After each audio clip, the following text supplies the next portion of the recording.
Tonight we will explore 100 of the most widely believed myths about ancient Egyptian art stories that most people accept as true, but that turn out, on closer examination, to be incomplete, exaggerated, or entirely false. As you relax and unwind,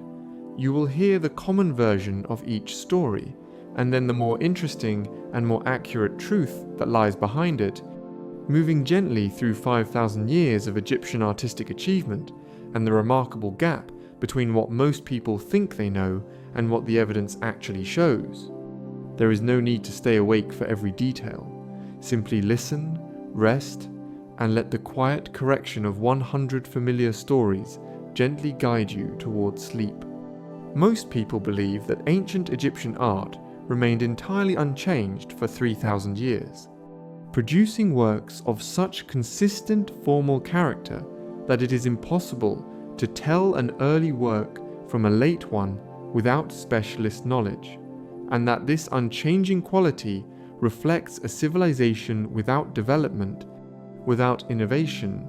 or without any genuine artistic creativity. The reality is considerably more nuanced. While ancient Egyptian art maintained a remarkable degree of formal consistency across a very long period, a consistency that was itself a deliberate cultural and ideological choice rather than a failure of imagination, there were significant variations in style, technique, and aesthetic approach across different periods, different regions, and different social contexts that specialists can identify with considerable precision. The art of the Old Kingdom differs significantly from that of the Middle Kingdom. The New Kingdom brought specific new formal developments, and the Amarna period represented the most radical departure from conventional Egyptian artistic conventions in the entire history of the civilization. It is widely believed that the ancient Egyptians always depicted the human figure in the same stiff, frontal pose facing directly forward with both feet pointing in the same direction, and that this rigid formula was applied without variation across the entire range of ancient Egyptian figure representation. The standard Egyptian figure representation that most people are familiar with, the head in profile, the eye shown frontally, the shoulders shown from the front, the legs shown in profile, was indeed the primary convention for formal, two-dimensional figure representation, but it was applied with considerably more flexibility and more formal intelligence than the popular image of rigid Egyptian stiffness suggests. Figures shown at rest, at work, in leisure activities, and in informal domestic contexts were depicted with a degree of naturalism and compositional variety that goes well beyond the formal conventions of the most ceremonial images, and the specifically Egyptian combination of different viewpoints within a single figure was a deliberate artistic choice, rather than a failure to achieve correct perspective. Many people believe that the Sphinx at Giza, one of the most immediately recognizable monuments in the history of human civilization, was built by the pharaoh Khufu as part of the funerary complex associated with his Great Pyramid, and that the face of the Sphinx is therefore a portrait of Khufu himself. The Sphinx is in fact most commonly attributed by Egyptologists to Khufu's son, Khafre, whose pyramid complex it guards, and the facial features of the monument are generally identified as representing Khafre rather than his father. The attribution is based on the stylistic analysis of the face, the geographical relationship between the Sphinx and the Khafre pyramid complex, and the discovery of a valley temple associated with the Sphinx that is stylistically consistent with the architecture of the Khafre complex. The identification of the face with any specific pharaoh remains a matter of scholarly discussion, and some researchers have proposed alternative attributions, but Khufu is not among the most widely supported candidates. There is a common belief that the pyramids of Giza were built by slaves, thousands of workers driven by force under the brutal supervision of Egyptian overseers, a picture of forced labor on a monumental scale that has been reinforced by centuries of biblical narrative and Hollywood cinema. Archaeological evidence discovered in the 1990s, including the tombs of the pyramid builders found near the Giza Plateau and the administrative records of the pyramid construction workforce, has established that the pyramids were built not by slaves, but by a paid workforce of skilled craftsmen and seasonal agricultural workers who received wages, food, medical care, and honorable burial within sight of the monuments they were constructing. The workers' graffiti found on the stones of the pyramids, including the names of work gangs such as the Friends of Khufu and the Drunkards of Menkaure, give a picture of a workforce with a specific organizational identity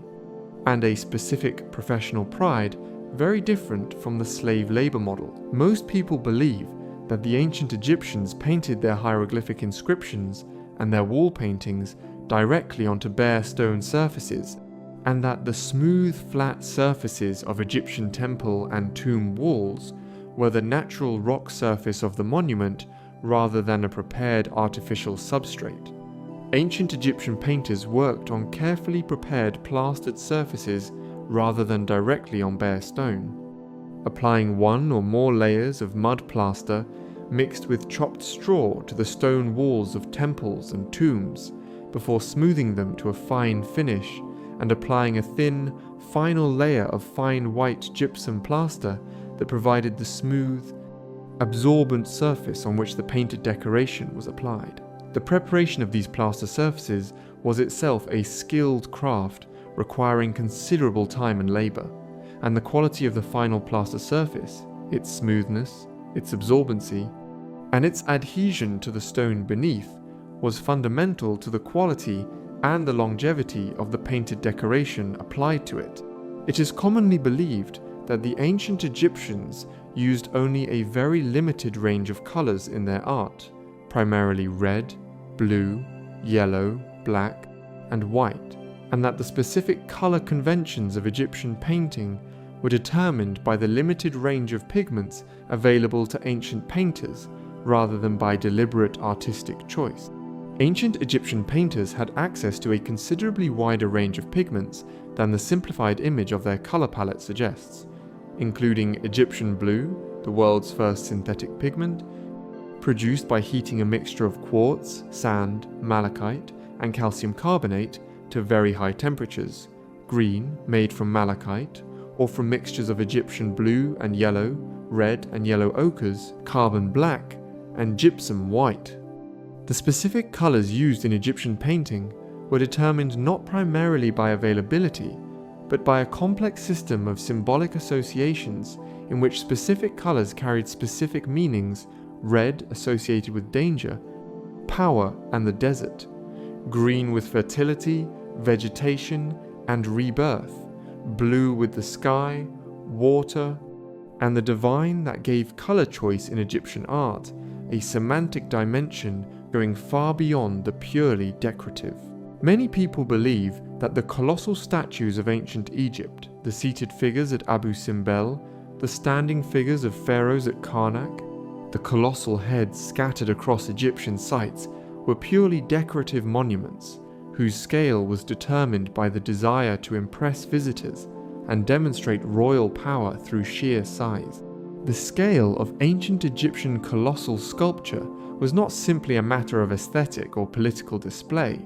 but was understood to have specific ritual and cosmological functions related to the specific theological beliefs about the voile relationship between the divine and the physical world that gave Egyptian religious art its distinctive character. The colossal scale of divine and royal images was associated with the inherent scale of divine power. The gods and the divine pharaoh were understood to exist on a cosmic scale that the human body could not adequately represent, and the specific sizes of specific colossal statues were often determined by the specific ritual functions they were intended to serve, rather than by purely aesthetic or political considerations. There is a widespread belief that the ancient Egyptians never depicted scenes of everyday life in their art, confining themselves to formal religious and funerary subjects and leaving the ordinary daily life of their civilization entirely unrepresented in the visual record.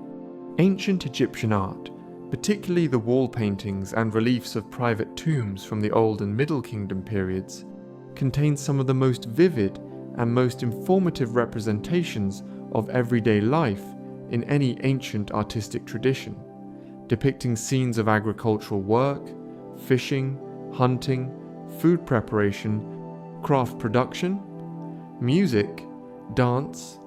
and social interaction with a specificity and a naturalistic detail that gives them an immediate human accessibility, very different from the more formal and more conventionalized imagery of the religious and royal artistic programs. The specific scenes depicted in private tomb paintings were intended to ensure the eternal continuation of the activities they represented for the benefit of the tomb owner,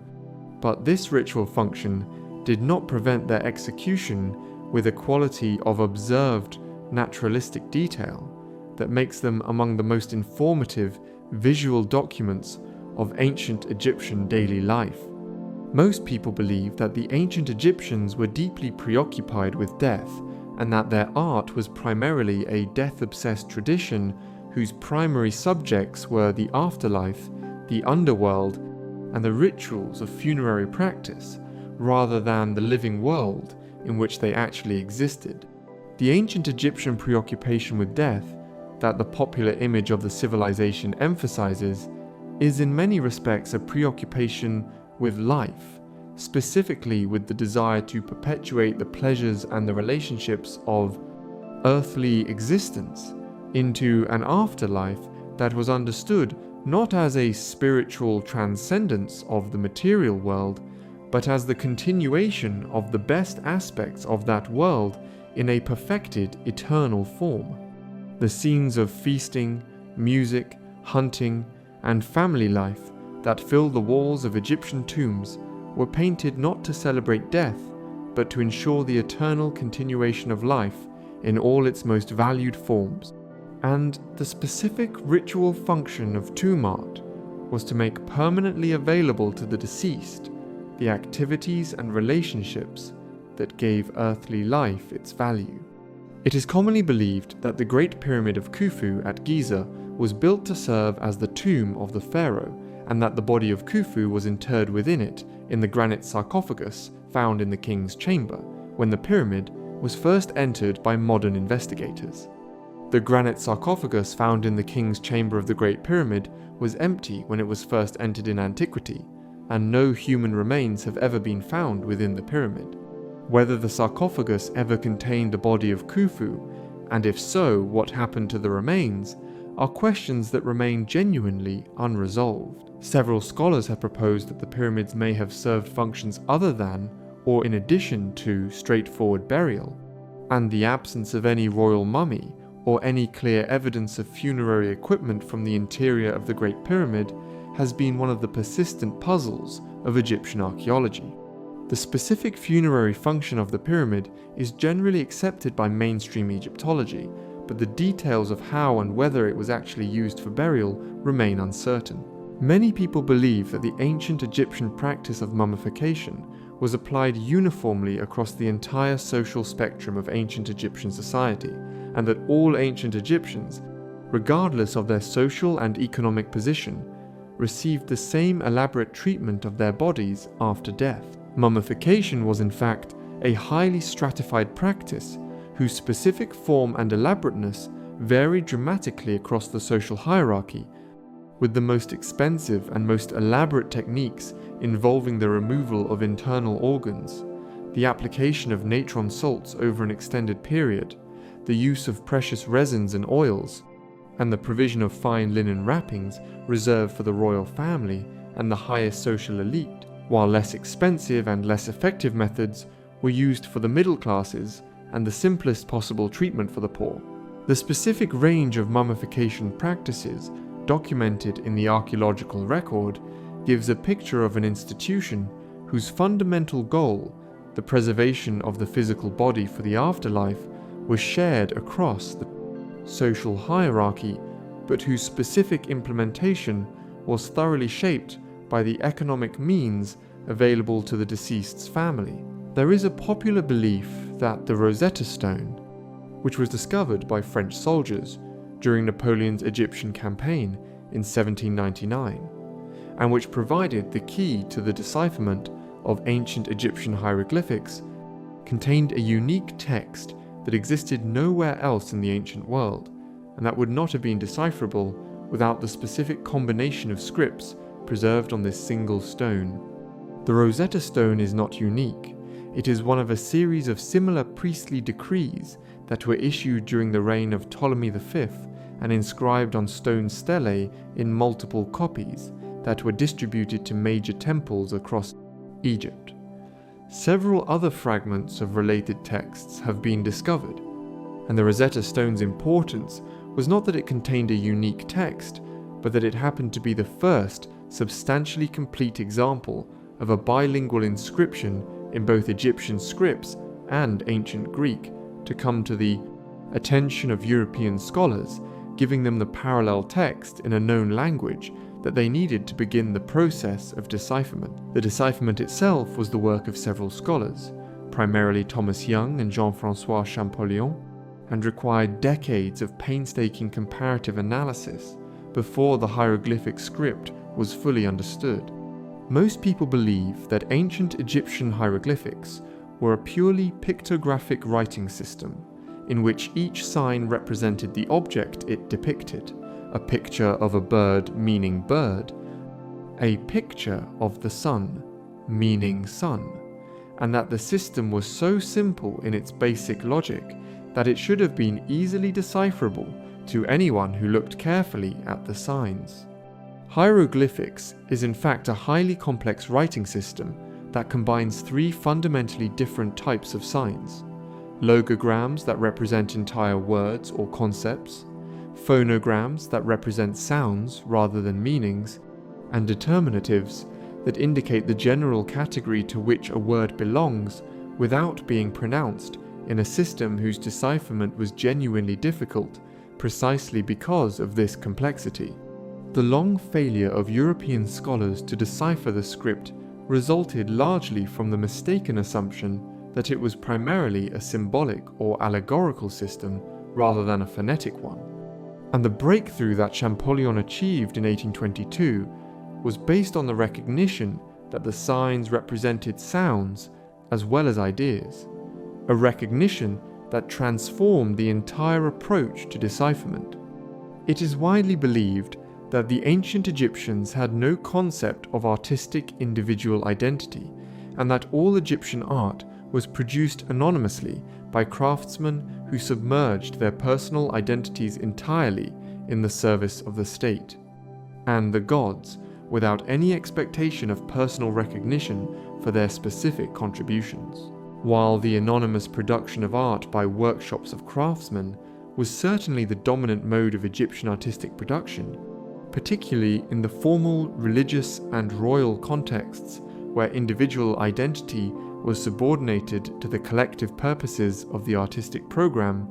there are numerous examples of ancient Egyptian artists who signed their works, whose names were recorded in administrative documents, and who appear to have enjoyed a degree of personal recognition for their specific abilities and their specific contributions to major artistic projects. The sculptor Thutmose, who worked at the court of the pharaoh Akhenaten in the 14th century before the Common Era, and in whose studio the famous painted limestone bust of Queen Nefertiti was found, is one of the best documented examples of an ancient Egyptian artist who can be identified as an individual creative personality. Many people believe that the bust of Nefertiti, the painted limestone portrait of the wife of the pharaoh Akhenaten, that is now displayed in the Neues Museum in Berlin and is one of the most immediately recognizable images from any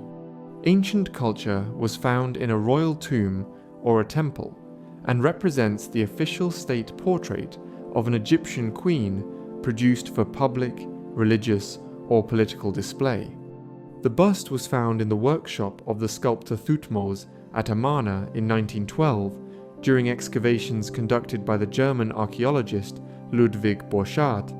and appears to have served as a model portrait rather than as a display piece, a three-dimensional reference work kept in the workshop to assist in the production of other portraits of the Queen rather than a finished work, intended for installation in a public or religious context. Its discovery in an artist's workshop, rather than a royal or religious context, gives it a specific significance for the understanding of ancient Egyptian artistic practice and the specific role of model portraits in the organization. Of the ancient royal portrait industry, that its current display context in a major museum does not always make apparent. There is a common belief that the ancient Egyptians never represented the human figure in motion, and that all Egyptian figures are shown in static, immobile poses that reflect the civilization's preference for timeless permanence over the representation of movement and change.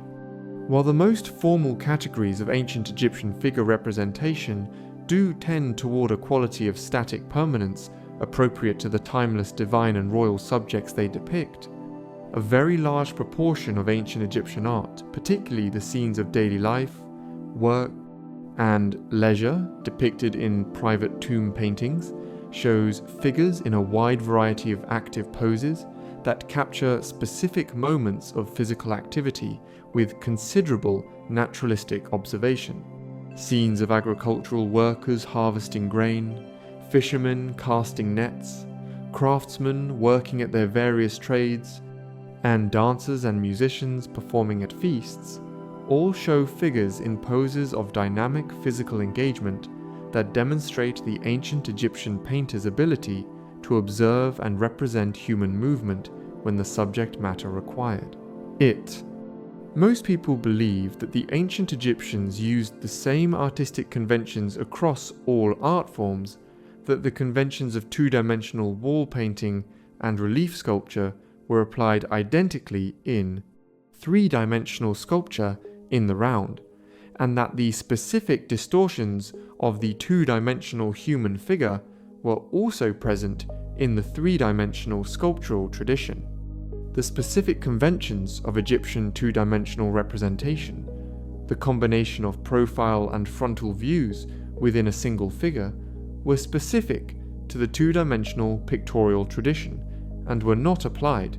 to three-dimensional sculpture in the round, which was produced according to entirely different formal principles. Three-dimensional Egyptian sculpture shows the human figure from a single consistent viewpoint rather than combining multiple viewpoints in the manner of the paintings and reliefs,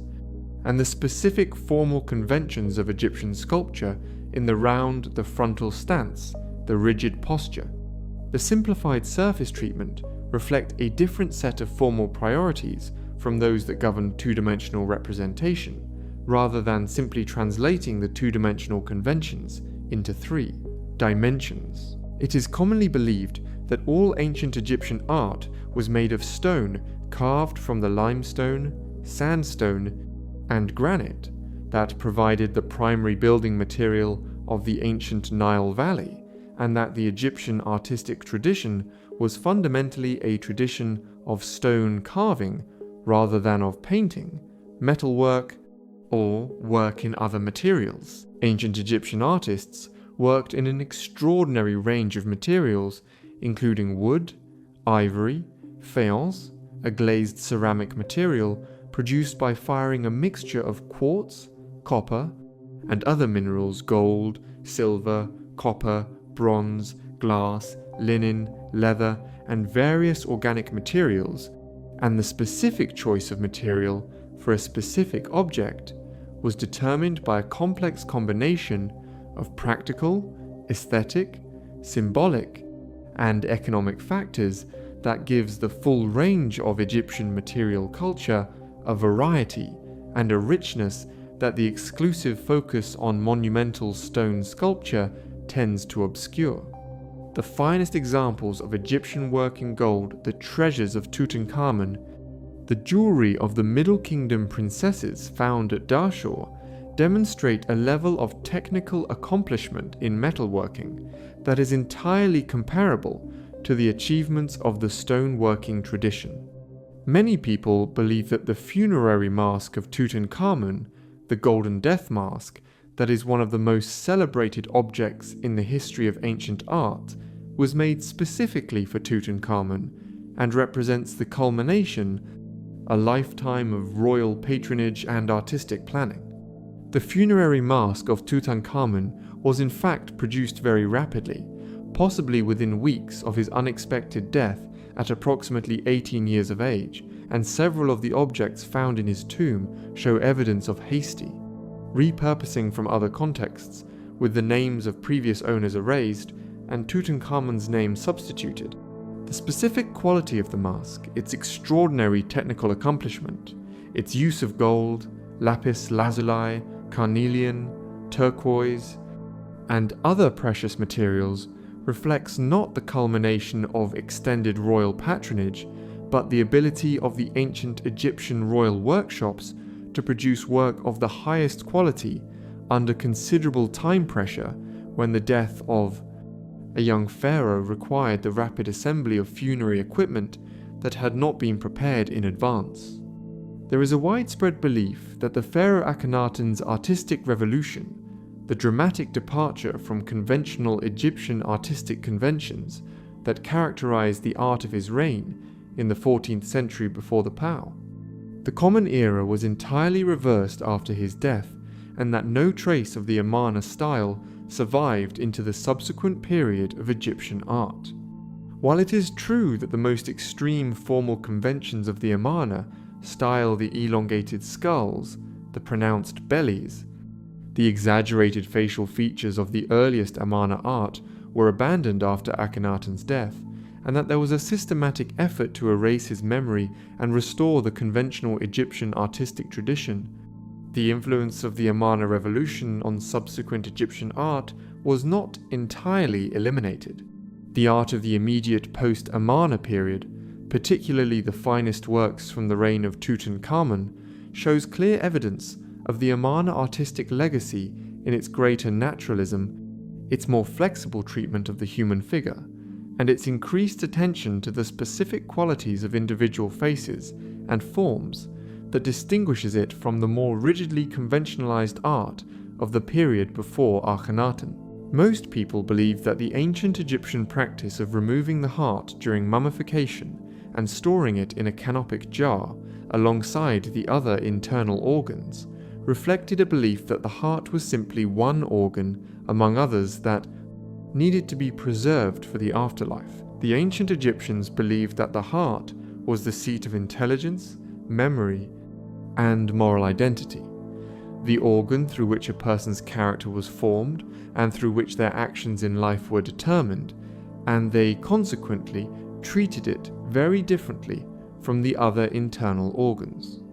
The heart was not removed from the body during mummification but was left in place so that it would remain with the deceased for the judgment of the dead, during which it was weighed against the feather of the goddess Ma'at as a measure of the moral weight of the deceased's earthly life. The canopic jars stored the other internal organs, the lungs, liver, stomach, and intestines, but never the heart, which was considered too essential to the person's identity to be separated from the body. It is widely believed that the Book of the Dead, the collection of magical spells and religious texts that was placed in Egyptian tombs to assist the deceased in navigating the afterlife, was a single standardized text that was the same for all ancient Egyptians who could afford to have it prepared. The Book of the Dead was not a single standardized text, but a collection of approximately 190 individual spells that could be selected and combined in different ways according to the specific needs, preferences, and financial resources of the individual deceased. Different copies of the Book of the Dead contain different selections of spells, arranged in different orders, and produced to different levels of quality and elaborateness depending on what the customer could afford. The most expensive copies produced on fine papyrus, with high-quality illustrations in full color, were made to order for wealthy individuals, while cheaper versions on lower-quality papyrus with minimal or no illustration were produced for those with more modest means. Many people believe that the ancient Egyptian practice of including Shabti figures, small statuettes, placed in tombs to serve as magical substitutes who would perform agricultural labor on behalf of the deceased in the afterlife, began in the earliest periods of ancient Egyptian history and was a practice that remained constant throughout the entire 3,000 years of ancient Egyptian civilization. Shabti figures did not appear in Egyptian tombs until the Middle Kingdom period, approximately 2040 before the Common Era, and their form, their function, their materials, and their numbers changed significantly across the centuries of their use. The earliest Shabtis were made of wax, wood, or stone, and were intended to represent the deceased themselves rather than servants, while later Shabtis were understood as workers who would answer the call to labor on behalf of their owner. The practice expanded dramatically in the New Kingdom and the Late Period, when wealthy individuals were buried with hundreds or even hundreds of Shabtis, one for each day of the year, plus overseers to supervise the labor, giving the practice a commercial and industrial dimension that its simple origins would not have suggested. There is a common belief that the ancient Egyptians worshipped cats as gods, and that any Egyptian who harmed or killed a cat faced the death penalty as a consequence of this divine status. While cats were certainly held in high esteem in ancient Egypt, and were associated with the goddess Bastet, whose cult center at Bubastis in the Nile Delta was one of the most popular religious sites in ancient Egypt,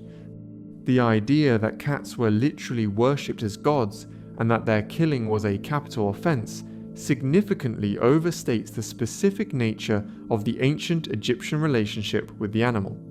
Cats were valued for their practical ability to protect grain stores from mice and rats, and were treated with considerable affection in the domestic context, and the killing of a cat was certainly considered a serious offense, particularly in contexts associated with the Bastet cult.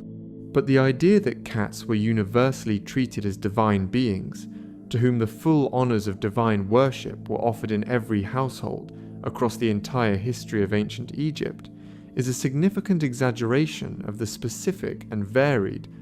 character of the ancient Egyptian relationship with the animal. Most people believe that the ancient Egyptians built the pyramids as the primary funerary monument for their pharaohs throughout the entire 3,000 years of ancient Egyptian civilization,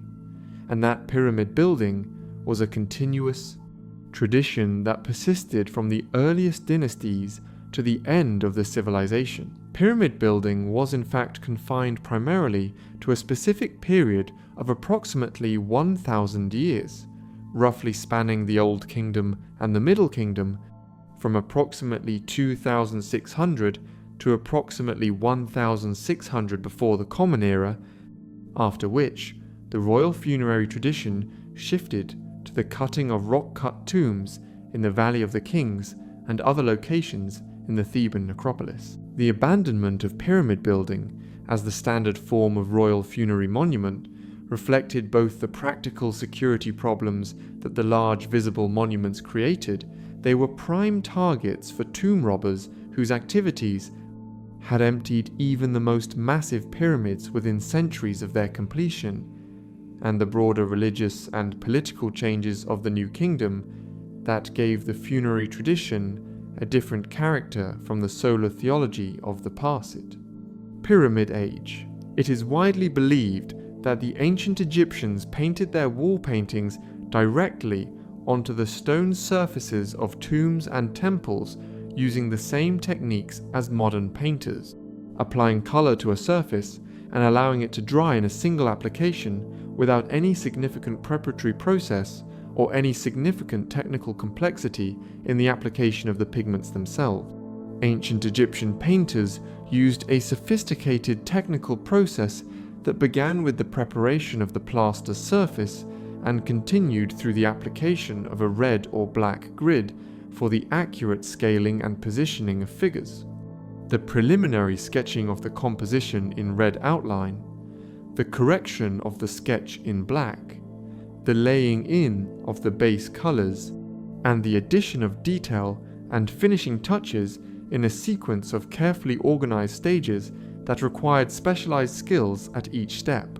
Different craftsmen were typically responsible for different stages of the process: the draftsmen who drew the initial sketches, the painters who applied the color, and the sculptors who cut the relief. And the organization of these different specializations within the workshop system that produced Egyptian temple and tomb decoration was one of the primary achievements of the Egyptian artistic administration. Many people believe that the ancient Egyptian obelisks that now stand in the public squares of Rome, Paris, London, New York, and other modern cities were always the isolated monuments that they appear as in their current settings, and that they were designed from the beginning to stand as solitary vertical accents in open spaces. Ancient Egyptian obelisks were always produced and installed in pairs at the entrances to temples, where they flanked the monumental gateways known as pylons, and served as visual and symbolic markers of the transition between the profane world outside and the sacred space of the temple precinct within.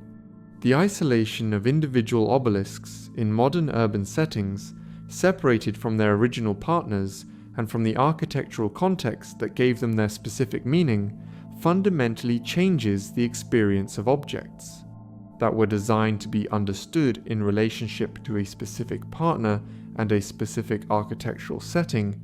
and the experience of seeing a lone obelisk in a modern city square gives at best a partial,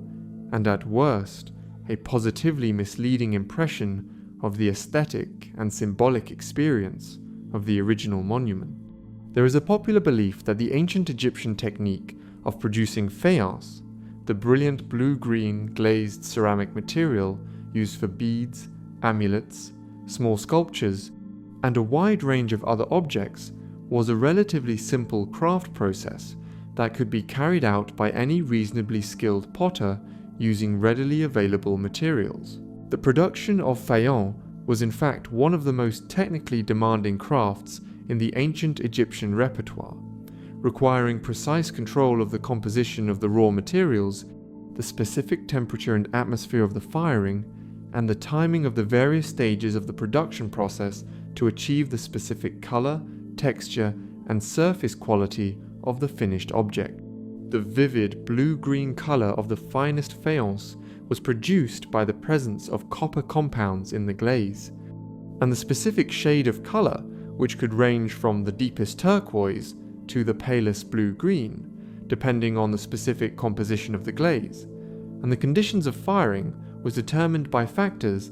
required considerable technical knowledge and experience to control consistently.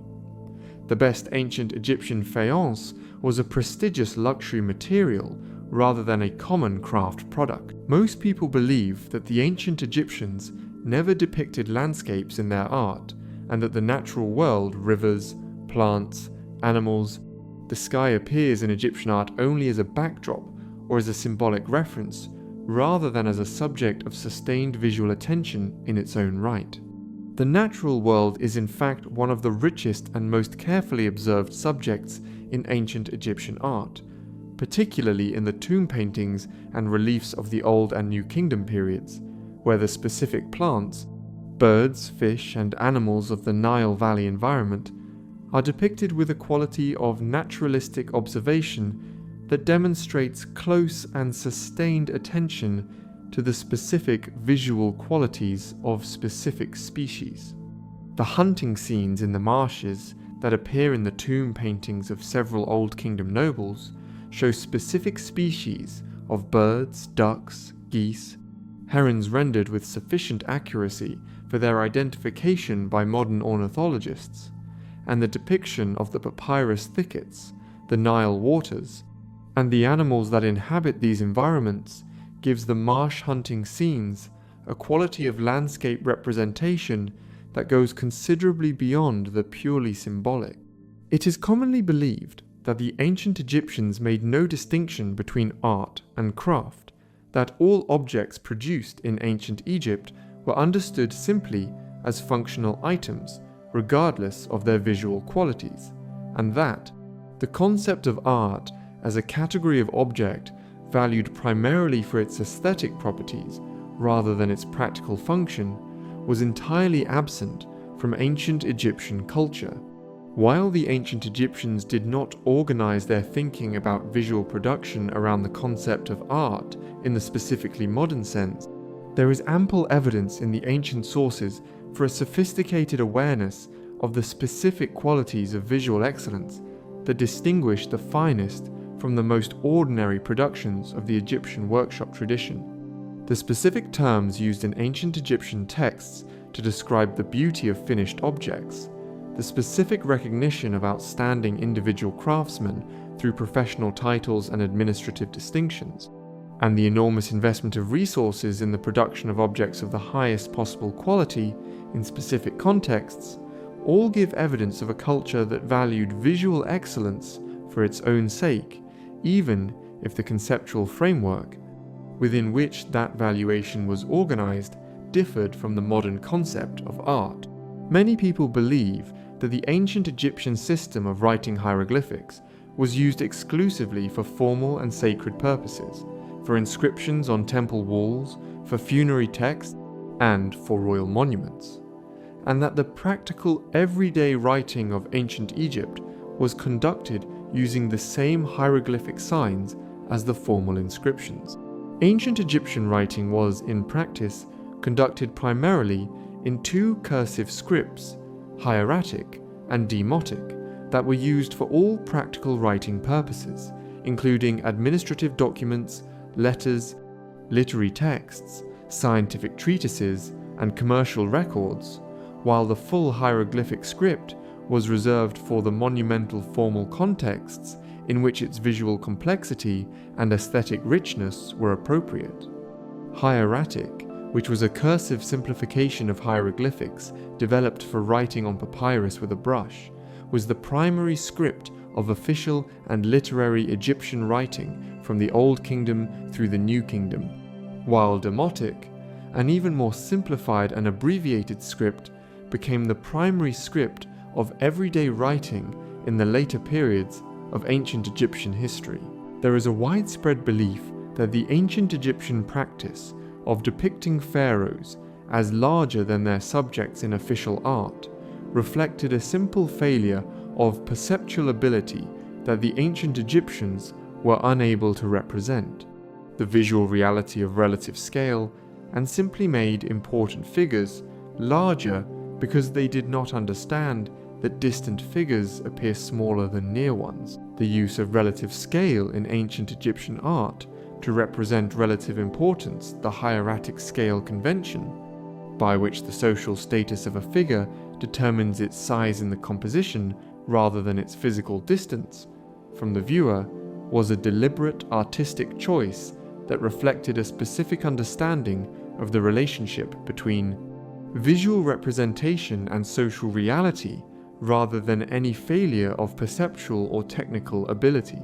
The ancient Egyptians were perfectly capable of representing relative scale when the subject matter required it. The smaller figures of servants, workers,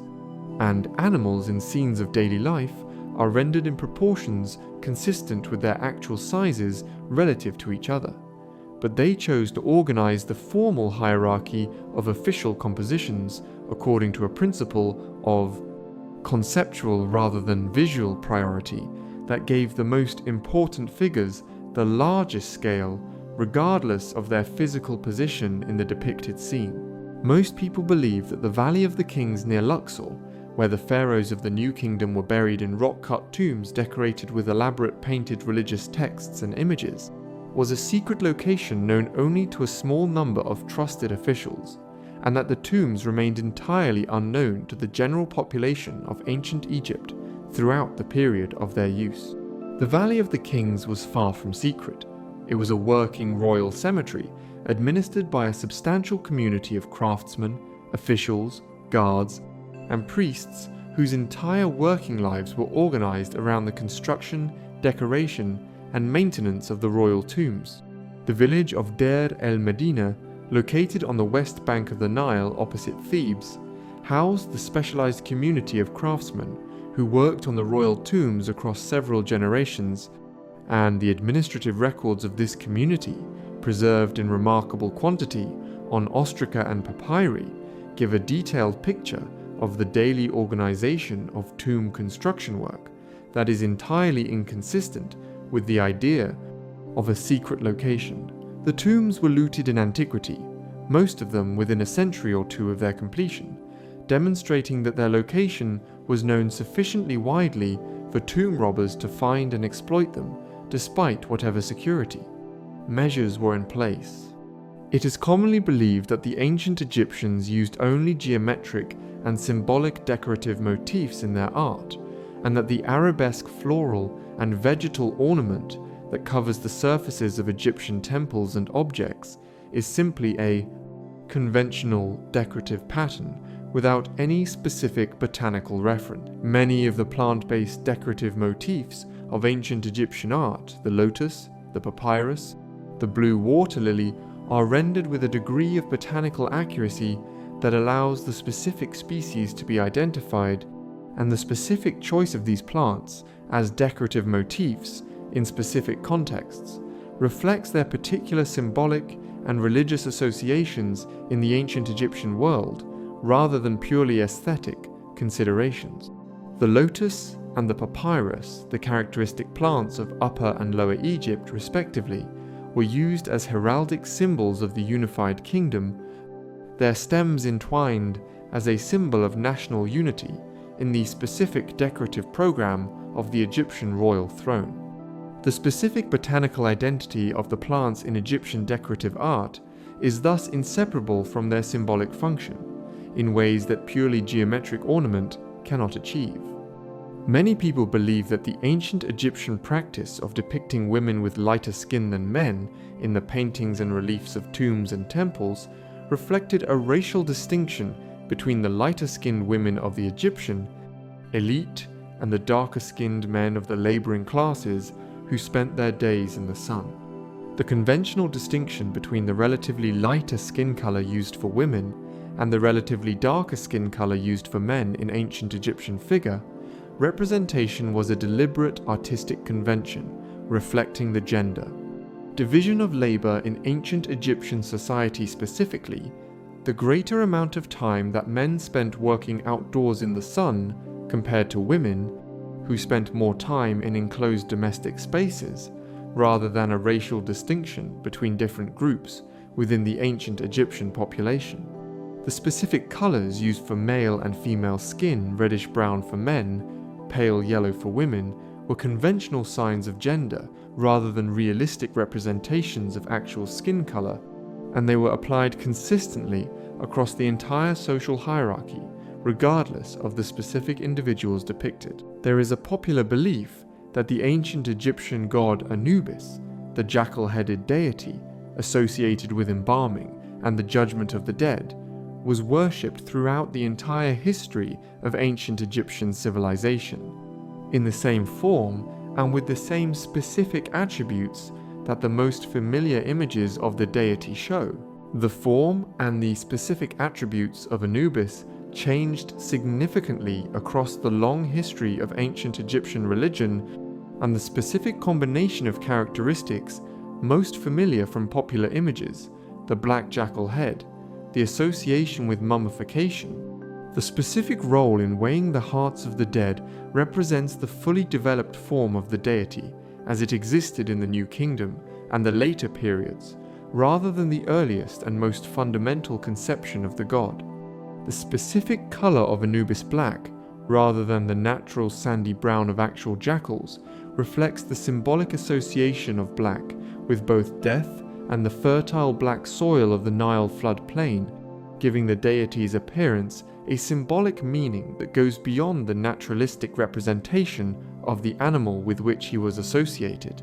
Most people believe that the ancient Egyptians always mummified their dead in the same elaborate wrapping process, the application of hundreds of meters of linen bandages in the specific crisscross pattern that is the most immediately familiar image of the mummification process, and that this specific method of wrapping was the primary means by which the body was preserved. the linen wrapping of the mummy, while certainly an important element of the mummification process, was not in itself the primary means of preservation, but rather the final stage of a process, whose earlier stages, the removal of internal organs, the drying of the body in natron salt, and the application of protective resins, were primarily responsible for the actual preservation of the physical remains. The specific pattern of the wrapping, the quality of the linen used, and the specific amulets and protective texts incorporated into the wrapping all varied considerably across different periods and different social classes, and the specific elaborate wrapping patterns that are most familiar from museum displays represent the high-quality end of a spectrum that included much simpler and less elaborate versions for those who could not afford the most expensive treatment.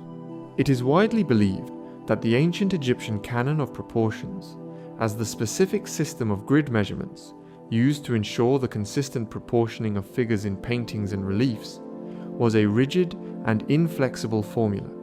that was applied without variation across the entire history of ancient Egyptian art. The Egyptian canon of proportions was not a single fixed system but evolved significantly across the history of ancient Egyptian art, with the specific grid measurements used changing at various points, most notably between the Old and New Kingdom grids, and again in the Site period of the Late Period, in ways that reflect deliberate revisions of the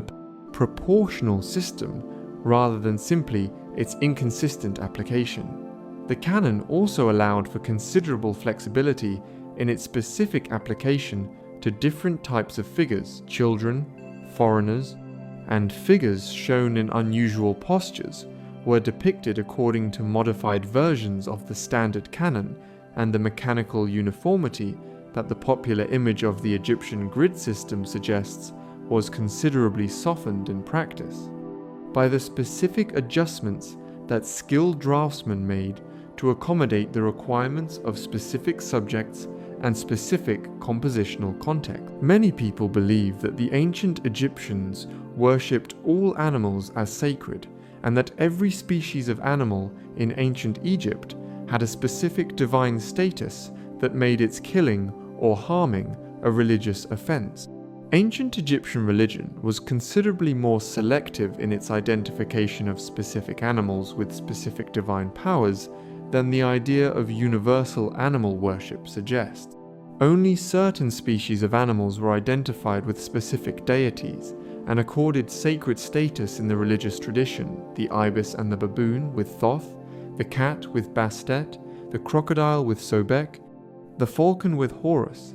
And even within these sacred species, the divine status was typically associated with specific individual animals maintained in temple precincts, rather than with the entire species in general. The specific practice of breeding, maintaining, mummifying, and offering sacred animals at particular cult centers was a specific religious institution rather than a general attitude toward the natural world. There is a common belief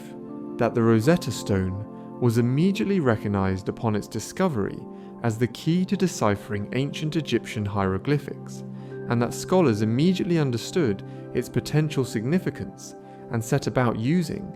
it to solve the long-standing problem of the undeciphered script. The Rosetta Stone was recognized from the moment of its discovery as a potentially important document because of its trilingual inscription in hieroglyphics, Demotic, and Greek, but the actual process of using it to decipher the hieroglyphic script was enormously more difficult and more time-consuming than the popular narrative of immediate breakthrough suggests. The stone was discovered in 1799, and the first publication of its text appeared in 1802. But the fundamental breakthrough in understanding the phonetic nature of hieroglyphics was not achieved until 1822, more than 20 years after the stone's discovery, and the complete understanding of the fanned hieroglyphic writing system took several more decades of scholarly work by Champollion and his successors before the full range of ancient Egyptian texts could be accurately read and translated. Most people believe that all ancient Egyptian art was produced by professional craftsmen working in organized workshops, and that amateur or non-specialist artistic production was entirely unknown in ancient Egyptian society. While the most important and most visible categories of ancient Egyptian art temple sculpture, royal monuments, tomb decoration was certainly produced by professional craftsmen working in organized workshops, there is evidence for non-professional artistic production in various contexts, including the informal drawings scratched on ostraca, flakes of limestone, or pottery sherds by craftsmen in their leisure time, the personal graffiti left by pilgrims and travelers at sacred sites and along desert routes, and the production of simple votive objects by individuals who lacked the resources to commission professional work. The ostraca drawings from Deir el-Medina are particularly informative, showing the range of subjects, caricatures of officials, erotic scenes, genre subjects that craftsmen chose to represent when producing images for their own pleasure rather than for official or commercial purposes. It is commonly believed that the ancient Egyptians had a fully developed understanding of the wheel and used it extensively in their artistic production for the production of pottery, for the transport of building materials, and for the mechanical processes involved in the manufacture of various craft objects. The potter's wheel was in fact introduced into Egypt relatively late, probably not until the Old Kingdom period, and even after its introduction, the use of hand-building techniques for the production of pottery remained widespread, particularly for the production of larger vessels and for certain categories of ritual and luxury ceramic. The wheeled vehicle was used in Egypt for military purposes from the Second Intermediate period onward. The horse-drawn chariot was introduced by the Hyksos invaders and became an important element of the New Kingdom military, but the wheel was not widely used for the transport of building materials and heavy loads in the construction of major monuments, which was accomplished primarily through the use of sledges pulled over lubricated surfaces rather than wheeled vehicles. Many people believe that the ancient Egyptian practice of including ushabti figures in tombs was a straightforward and universally understood ritual practice whose meaning was clear to all ancient Egyptians throughout the period of its use. The purpose and the meaning of the ushabti figures changed significantly across the history of their use, and the ancient Egyptian texts associated with the figures reflect an evolution in their understood function that is considerably more complex than the simple image of magical labor-saving servants suggests. The earliest examples of the figures dating to the Middle Kingdom appear to have been understood as images of the deceased themselves, intended to provide the dead with a physical form in which to exist in the afterlife, before the function shifted to that of magical substitutes who would perform agricultural labor on behalf of the deceased when called upon by the divine authorities of the afterlife. The specific spells inscribed on the figures, the ushabti formula that is one of the most frequently found texts in Egyptian funerary equipment, reflect this evolved understanding of the figure's purpose. There is a widespread belief that the ancient Egyptian blue pigment, Egyptian blue, the world's oldest known synthetic pigment, was a secret formula known only to a small number of specialized craftsmen, and that its specific composition and production method were carefully guarded trade secrets throughout the period of its use. Egyptian blue was produced throughout the ancient world, from Egypt to Mesopotamia to Rome, across a period of more than 3,000 years, and while the specific details of its production required genuine technical knowledge and practical experience, it was not a secret formula in any meaningful sense. Its basic composition of quartz sand, copper compounds, and calcium was well known across the ancient world, and its production in workshops across the Mediterranean demonstrates that the technical knowledge required to make it was sufficiently widely distributed to sustain its manufacture in multiple locations simultaneously. The gradual disappearance of Egyptian blue from the artistic repertoire in late antiquity, it was effectively forgotten as a production technique for more than 1,000 years before its rediscovery by modern chemists was the first, the result of the disruption of the specific craft traditions within which the knowledge was maintained, rather than the suppression of a deliberately concealed secret. Most people believe that the ancient Egyptian practice of building massive stone monuments, the pyramids, the temples, the colossal statues, reflected a primary preoccupation with permanence and the desire to build for eternity that gives Egyptian civilization a fundamentally different relationship with time and transience from the more ephemeral cultures that surrounded it. While the specific Egyptian concept of permanence, the term jed, meaning enduring or stable, was indeed a central value in Egyptian culture, and one that the use of stone as the primary material for important monuments reflected, the construction of monumental stone buildings was only one element of a much broader material culture that included an enormous range of perishable materials: wood, papyrus, linen, leather,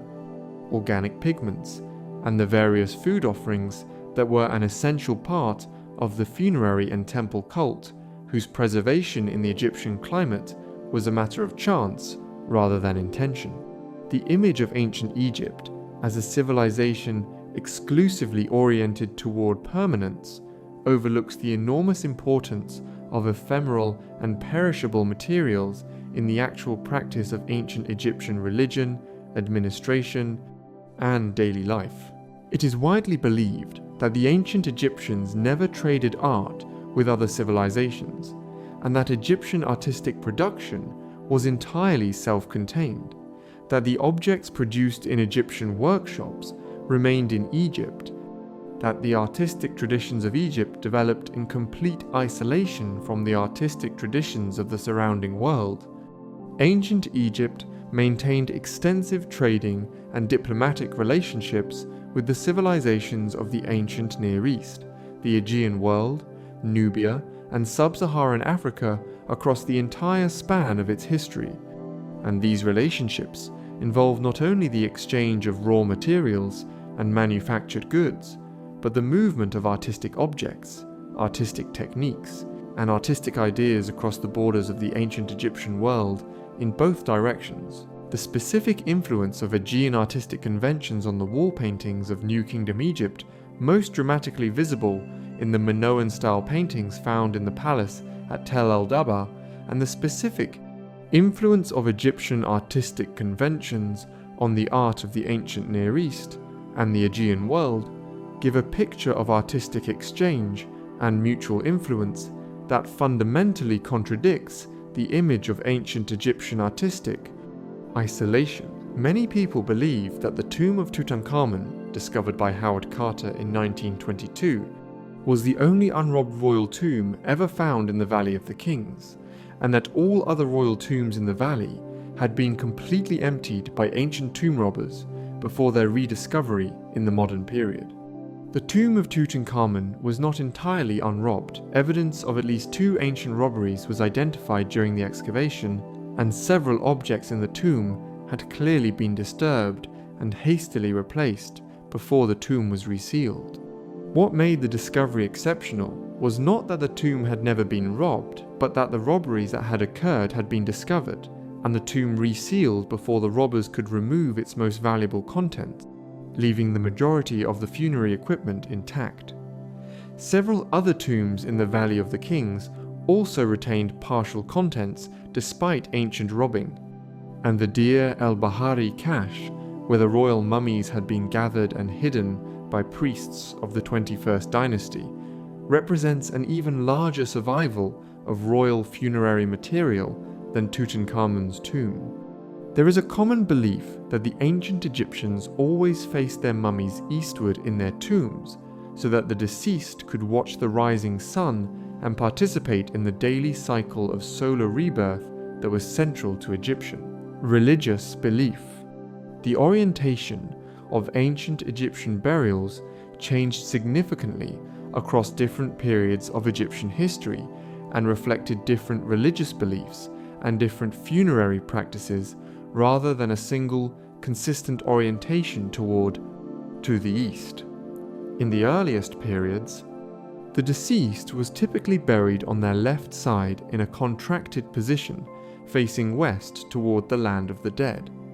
while in later periods, the orientation of the burial was determined by a complex combination of theological beliefs, geographical constraints, and the specific orientation of the tomb architecture, rather than a single consistent religious rule. The specific orientations of different categories of burials in different periods give evidence of the changing theological understanding of the afterlife rather than a fixed and unchanging ritual requirement. Most people believe that the ancient Egyptian practice of depicting the pharaoh smiting enemies, the classic image of the standing king raising a mace above a kneeling captive that appears on temple pylons and in other formal contexts across thousands of years of Egyptian history, was a straightforward documentary record of specific military victories achieved by specific pharaohs in specific historical conflicts. The smiting scene was, in fact, a standardized ritual image that expressed a general theological truth about the nature of pharaonic power rather than documenting any specific historical event, the pharaoh's role as the defender of cosmic order against the forces of chaos was expressed through this image, regardless of whether the specific pharaoh depicted had actually engaged in the military activity shown. The convention was so deeply embedded in the visual vocabulary of Egyptian royal ideology that pharaohs who had never led military campaigns were depicted in the smiting pose in contexts where the image served its ritual function of asserting divine order, and the same composition was reproduced with only minor variations across more than 3,000 years of Egyptian history, precisely because its value was theological rather than historical. It is widely believed that the ancient Egyptian temples were public spaces accessible to all members of the ancient Egyptian population, places of communal worship where ordinary Egyptians gathered regularly to participate in the religious ceremonies conducted by the priests. Ancient Egyptian temples were in fact highly restricted spaces to which ordinary Egyptians had extremely limited access, with the innermost sanctuaries, the Holy of Holies, where the divine cult image resided, accessible only to the highest-ranking priests, and in certain contexts only to the pharaoh himself. The general population participated in the religious life of the temples primarily through the great festival processions in which the divine cult image, enclosed in its sacred bark, was carried out of the temple and through the surrounding streets, allowing ordinary worshippers to approach the divine presence in a context outside the restricted sacred space of the temple proper. The image of the Egyptian temple as a place of communal public worship reflects a modern assumption about the nature of religious practice that the ancient Egyptian evidence does not support. Many people believe that the famous image of the Eye of Horus, the stylized eye with distinctive markings below it, that is one of the most widely recognized symbols of ancient Egypt in popular culture, and the Eye of Ra, the same symbol representing the same concept, and that the two terms referred to the same mythological and religious idea. The Eye of Horus and the Eye of Ra were distinct mythological concepts with different origins, different attributes, and different symbolic meanings that ancient Egyptian religious texts treat as separate rather than interchangeable. The Eye of Horus, the Wedjat eye, was associated specifically with the myth of Horus's conflict with Seth and the restoration of the damaged eye, giving it associations with healing, protection, and the restoration of wholeness. The Eye of Ra, the sun's eye, was associated with the destructive and protective power of the solar deity, and was personified as a goddess who could be both a protective force and a terrifying instrument of divine wrath. The conflation of the two concepts in popular usage reflects the understandable simplification of a complex ancient mythological tradition. There is a popular belief that ancient Egyptian papyrus, the writing material made from the stems of the papyrus plant, that was the primary writing surface of the ancient Egyptian world, was produced only in Egypt, and that the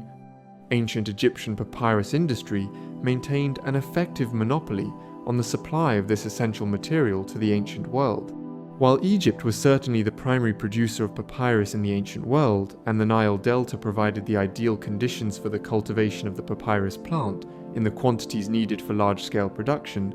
the plant itself grew across a wider area of northeastern Africa and the Levant than the simplified image of an exclusively Egyptian product suggests, and other areas of the ancient Mediterranean world produced papyrus in more limited quantities for local use. The specific quality of Egyptian papyrus, determined by the specific characteristics of the Nile Delta plants and the specific production techniques developed in Egyptian workshops, was generally considered superior to that produced elsewhere. But the idea of an absolute Egyptian monopoly on papyrus production somewhat overstates the geographical exclusivity of the ancient Egyptian papyrus industry. Most people believe that the ancient Egyptian practice of using a specific combination of red and black inks in the writing of papyrus texts, red for important words, headings, and the beginnings of new sections, and black for the main body of the text, was a purely practical convention with no symbolic significance beyond its function as a visual organizing device. The specific use of red ink in ancient Egyptian writing was not simply a practical formatting convention, but carried symbolic significance related to the specific associations of red in ancient Egyptian culture, where the color was associated with danger, blood, fire, and the desert, the realm of Seth and the forces of chaos, as well as with the vital energy and power that made it appropriate for the marking of particularly significant textual content. The practice of writing the names of enemies and the associated words of power in red in certain categories of magical texts reflects the specific symbolic charge of the color rather than its purely organizational function, and the combination of the color's dangerous associations with its visibility and its urgency gives the ancient Egyptian use of red ink a semantic dimension that the modern equivalent of bold or capital text does not fully capture. It is commonly believed that the ancient Egyptians always built their pyramids with perfectly smooth outer surfaces of polished limestone that gave them the smooth-sided appearance that the modern image of the pyramid most typically assumes, and that the stepped appearance of the pyramids, as they are now seen, results from the stripping of the outer casing in post-ancient times. While it is true that the outer casing of the pyramids was stripped for building materials in post-ancient times, the white limestone casing of the Giza pyramids was removed primarily in the medieval period for the construction of buildings in Cairo. The specific visual appearance of the original pyramids was considerably more varied than the uniform smooth-sided image suggests. The pyramids were built with cores of rougher stone that was then cased in fine white Tura limestone, and the transition from the rough core to the smooth casing gave the building process a specific sequence and a specific intermediate appearance that is preserved in the unfinished pyramids of several later pharaohs whose casing was never completed. The perfectly smooth white limestone appearance was the completed ideal, rather than the consistent reality of pyramid construction across its entire history. Many people believe that the ancient Egyptian solar deity Ra was the single supreme god of the ancient Egyptian pantheon, and that all other Egyptian deities were understood as subordinate to Ra in a hierarchical religious system that placed the sun god at the apex of the divine order. Ancient Egyptian religion was considerably more theologically complex and considerably more fluid in its organization of divine power than the image of a single supreme solar deity suggests. The relative importance of different deities varied significantly across different periods of Egyptian history and in different regional religious traditions, and the specific relationships between major deities Ra, Amun, Osiris, Ptah, Horus were constantly renegotiated through the process of theological syncretism, by which different cults absorbed and combined each other's attributes, rather than being organized into a fixed hierarchy. The elevation of specific deities to positions of preeminence in specific periods Amun-Ra during the New Kingdom, Osiris in the funerary tradition reflects the political and religious circumstances of those periods rather than a permanent theological hierarchy. There is a widespread belief that the ancient Egyptian calendar, one of the earliest systematic attempts to organize time in a way that could serve the administrative needs of a complex civilization, was a simple, straightforward system that worked perfectly as a practical tool for agricultural planning and administrative organization throughout the entire history of its use. The ancient Egyptian civil calendar, which divided the year into 12 months of 30 days each, with 5 additional epigomenal days added at the end to bring the total to 365, was in fact a simplified approximation of the actual solar year that gradually fell out of synchronization with the astronomical year at the rate of approximately 1 day every 4 years, the same problem that the Julian calendar would later address through the addition of a leap year day. The practical consequences of this drift the gradual displacement of the agricultural calendar from the actual seasons and the increasing discrepancy between the official date and the actual astronomical position of the sun were recognized by Egyptian astronomers but not corrected in the civil calendar until the Ptolemaic period, giving the ancient Egyptian calendar a theoretical elegance that its practical operation did not fully sustain. Most people believe that the ancient Egyptians had no concept of artistic criticism or aesthetic evaluation, and that the quality of works of art produced in ancient Egypt was assessed purely on the basis of their ritual correctness and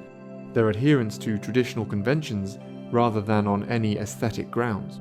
The ancient Egyptian sources contain numerous references to the beauty and the quality of specific works of art that go considerably beyond the assessment of their ritual correctness, and that reflect a genuine aesthetic sensibility with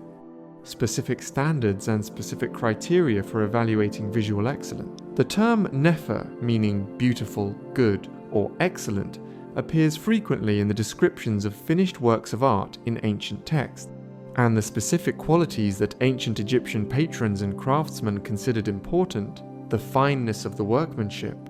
the quality of the materials, the vividness of the colors, the accuracy of the proportions, give a picture of an aesthetic tradition with genuine standards of quality, rather than simply a ritual tradition with standards of correctness. It is widely believed that the ancient Egyptians always depicted the gods in their most characteristic animal or animal-headed forms, and that the fully human depiction of Egyptian deities was a relatively rare or exceptional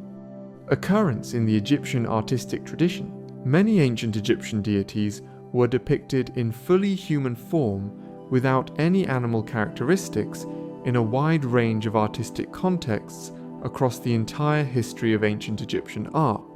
and the animal-headed or animal-bodied forms that dominate the popular image of Egyptian gods represent only one of the several possible ways in which specific deities were depicted. The same deity could be shown in a fully human form, in a fully animal form, or in a composite form combining human and animal elements depending on the specific context, the specific aspect of the deity's powers being referenced, and the specific artistic tradition of the period and region in which the image was produced. The flexibility of Egyptian divine iconography was itself theologically meaningful, reflecting the ancient Egyptian understanding of the divine as simultaneously transcending and encompassing all the forms of the natural and human world. Many people believe that the ancient Egyptian practice of mummifying animals, cats, ibises, crocodiles, dogs, and many other species was a relatively marginal phenomenon confined to a small number of sacred animal cults in specific locations, and that the scale of ancient Egyptian animal mummification was broadly comparable to the scale of human mummification. The scale of ancient Egyptian animal mummification was in fact vastly larger than the scale of human mummification, with some estimates suggesting that tens of millions of individual animal mummies were produced across the period of the late and Ptolemaic periods alone. The animal mummy industry was a major commercial enterprise in which animals were bred specifically for mummification and sale as votive offerings at the shrines of specific deities, and the scale of production at major animal cult centers, including the ibis galleries at Saqqara, where millions of ibis mummies have been found, and the cat cemetery at Bubastis, gives a picture of an industry of industrial proportions rather than a marginal religious practice. The commercial scale of the animal mummy industry has led some researchers to suggest that the quality of mummification in the commercially produced votive mummies was often considerably lower than the care applied to human mummification. There is a common belief that the famous seated scribe statues of ancient Egypt, the cross-legged seated figures with alert expressions and open papyrus rolls on their laps, that are among the most immediately engaging works in any collection of ancient Egyptian art, are portraits of specific named individuals whose identities are recorded in the inscriptions on the statue bases. While some seated scribe statues are inscribed with the names and titles of the specific individuals they represent,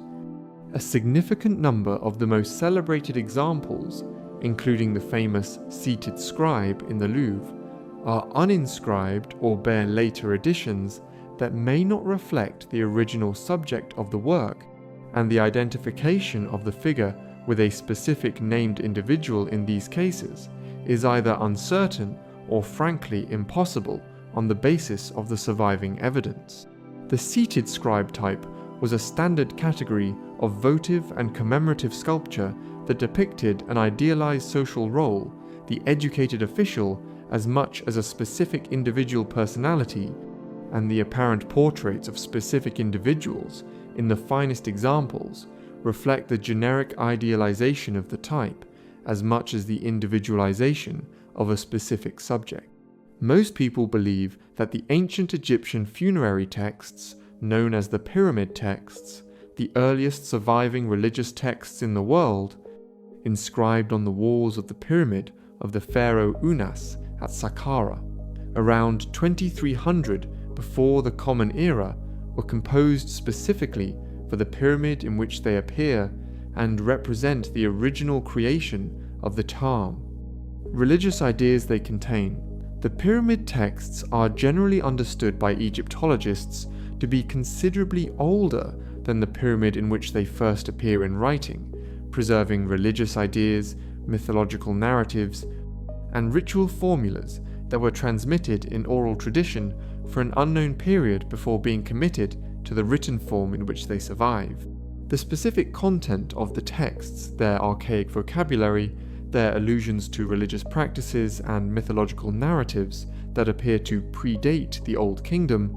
and their internal inconsistencies that suggest the compilation of material from diverse sources, all give evidence of a religious tradition of considerable antiquity. That the first written inscription of the texts represents a point of preservation rather than a point of origin. It is widely believed that the interior decoration of ancient Egyptian tombs and temples combined only two-dimensional painted and relief-carved surfaces, and that three-dimensional sculpture was confined to freestanding statues placed in specific locations rather than used as an element of the broader decorative program of walls and ceilings. The interior decoration of ancient Egyptian tombs and temples combined two-dimensional painted and relief-carved surfaces with three-dimensional architectural elements, columns, pilasters, and structural members whose carved and painted decoration was integral to the overall decorative program of the monument. The specific column forms of Egyptian temple architecture, the papyrus bundle column, the lotus column, the palm column, the Hathor-headed column, were themselves three-dimensional sculptural forms whose specific shapes carried symbolic meanings that contributed to the overall iconographic program of the architectural space, and the treatment of architectural members as sculptural elements rather than simply structural necessities gives Egyptian religious architecture a quality of total environmental design in which the boundary between architecture, sculpture, and painting is consistently blurred. Many people believe that the ancient Egyptian city of Alexandria produced an art that was straightforwardly Egyptian in its character and its conventions, simply continuing the established tradition of pharaonic art under the Ptolemaic dynasty. The art produced in Alexandria and across Ptolemaic Egypt was in fact one of the most genuinely hybrid artistic traditions of the ancient world, combining Egyptian artistic conventions with the full range of Greek artistic practice in ways that produced objects of entirely distinctive character that belong simultaneously to both traditions and can be fully understood from the perspective of neither alone. The production of images of Egyptian deities using Greek sculptural techniques and Greek formal conventions, the depiction of Ptolemaic rulers in the traditional costume and posture of Egyptian pharaohs alongside portraits in the Greek tradition, and the creation of new hybrid deity forms most famously Serapis, who combined aspects of Osiris, Apis, and Zeus into a single deity designed to be accessible to both Egyptian and Greek worshippers, all reflect the specifically Ptolemaic achievement of creating a genuinely bicultural artistic tradition rather than simply imposing one. Tradition on the other. It is commonly believed that the ancient Egyptians never depicted human emotions in their art, and that the faces of figures in Egyptian paintings and sculptures always carry the same expression of calm, impersonal serenity, regardless of the subject or context of the image. While the most formal categories of Egyptian royal and divine art do tend toward a quality of idealized calm that suppresses the representation of strong individual emotion, a very wide range of emotional expression is in fact present in the broader tradition of ancient Egyptian art, particularly in private tomb paintings and in the representations of subsidiary figures in larger compositions. Scenes of mourning at funerals show figures with genuinely grief-stricken expressions. Scenes of battle and violence depict the specific expressions of fear, pain, and aggression that the subject matter requires. And genre scenes of daily life show figures engaged in animated conversation, laughter, and social interaction in ways that demonstrate the ancient Egyptian painter's ability to represent a full range of human emotional experience when the subject matter called for it. Many people believe that the ancient Egyptian practice of depicting figures according to a strict canon of proportions meant that all Egyptian figures were depicted in the same body type, regardless of the specific individual being represented, and that the canonical proportions applied with equal rigidity to all categories of figure, regardless of their subject or social context. The canonical proportions of Egyptian figure representation were applied with considerably more flexibility and more sensitivity to individual variation than the rigid formula of the popular image suggests, and the finest ancient Egyptian portrait sculpture in particular demonstrates a capacity for the representation of individual physical characteristics, specific facial types, specific body proportions, specific signs of age that goes considerably beyond the simple application of an idealized formula. The portrait sculptures of the Middle Kingdom in particular, with their specific depiction of aging faces and individually characterized expressions, demonstrate a tradition of individualized portraiture whose achievement rivals the finest portrait traditions of any ancient culture. There is a widespread belief that the ancient Egyptians had no understanding of the germ theory of disease and relied entirely on magical and religious treatments for illness, having no practical knowledge of the physical causes of specific medical conditions or effective empirical remedies for them. Ancient Egyptian medicine was in fact a sophisticated tradition that combined genuine empirical knowledge of the human body and effective practical treatments for a range of medical conditions with the magical and religious beliefs about the supernatural causes of disease that coexisted with the empirical tradition rather than replacing it. The medical papyri preserved from ancient Egypt, including the Edwin Smith papyrus, which contains some of the earliest surviving clinical descriptions of specific injuries and their treatment, and the Ebers papyrus, which catalogues hundreds of remedies for a wide range of conditions, give evidence of a medical tradition with genuine diagnostic sophistication, genuine knowledge of human anatomy, and genuine pharmacological knowledge of the therapeutic properties of specific plants and minerals. Most people believe that the ancient Egyptian practice of building temples on the west bank of the Nile, the side associated with death and the setting sun, and on the east bank, the side associated with life and the Nile, rising sun, was a rigid geographical convention applied consistently throughout the entire history of ancient Egyptian religious architecture. While the general association between the West Bank and funerary functions and the East Bank and temples of the living gods was a real and significant organizing principle of ancient Egyptian sacred geography, its application in practice was considerably more flexible and more context-dependent than the simplified image of a rigid geographical convention suggests. Major temples of the living gods were built on both banks of the Nile, depending on the specific local topography, the availability of suitable building sites, and the specific requirements of the religious and administrative organization of different regions. The West Bank of Thebes is the most completely realized expression of the funerary West Bank principle, with its vast complex of royal tombs, mortuary temples, and private necropolis, occupying the desert margins of the Western Desert, but this specific organization was not universally replicated across other regions of ancient Egypt. It is widely believed that the ancient Egyptians used only natural pigments derived from minerals and plants in their paintings, and that the specific range of colors available to ancient Egyptian painters was entirely determined by the Egyptians'